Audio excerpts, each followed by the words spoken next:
Well, if you only watch 5 BCS bowl games this bowl season, Ben, you're really going to be missing out. 30 other bowl games are going on, but give me the one you're looking forward to the most. Well, all 35 are worth watching. That's right. But if I had to pick one of the non-BCS games, I would pick the Cotton Bowl.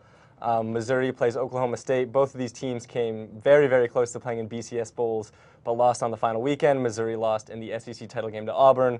Oklahoma State lost bedlam to their rival Oklahoma. So if I had to pick one, I would do that one. Mostly I'm excited to see how Missouri's defense, which features defensive end Michael Sam, handles Oklahoma's offense. You're going to have 2 very high-profile college football players potentially playing in their last college game. Johnny Manziel and Jadeveon Clowney. Tell us a little about their matchups. Well, I guess we'll start with Clowney. He's playing in the Capital One Bowl against Wisconsin. If you'll remember last year on New Year's Day, Clowney was kind of the story. They were playing Michigan, and he delivered that hit that's on internet on loop, yes. forever and ever. So they're going against Wisconsin, who has 2 really good running backs in Melvin Gordon and James White. So it will be interesting to see if he does go to the pros as expected, if he can leave one final impression. As for Manziel, Texas A&M is playing Duke. Duke was one of the surprise feel-good stories of the year in college football this year, lost to Florida State in the ACC championship.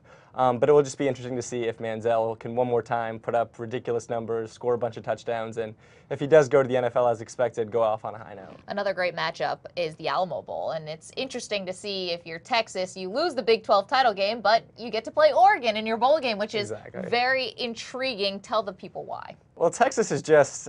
The past couple weeks, obviously, Texas has been out of the national title picture since they lost to BYU and Ole Miss at the beginning of the season. But it's one of those schools, one of those storylines with the coaching saga. Mac Brown officially resigned last weekend to see who's going to be next. So this is going to be the final game he'll coach. We still don't know who's going to be their coach moving forward after that. But it will just be interesting to see how they prepare, if they can sort of have one last stand for Mac. And drawing Oregon is basically the worst possible matchup for them. The one thing that they've struggled against all season is stopping running quarterbacks, and they'll go against Marcus Mariota, who now has a month to get healthy and is potentially the best or one of the best running quarterbacks in the nation. So it will be interesting to see if Jackson Jeffcoat and that Texas defense can try to stop him. Settle in. 3 weeks of bowl games. Ben Glicksman, thanks so much. Thank you.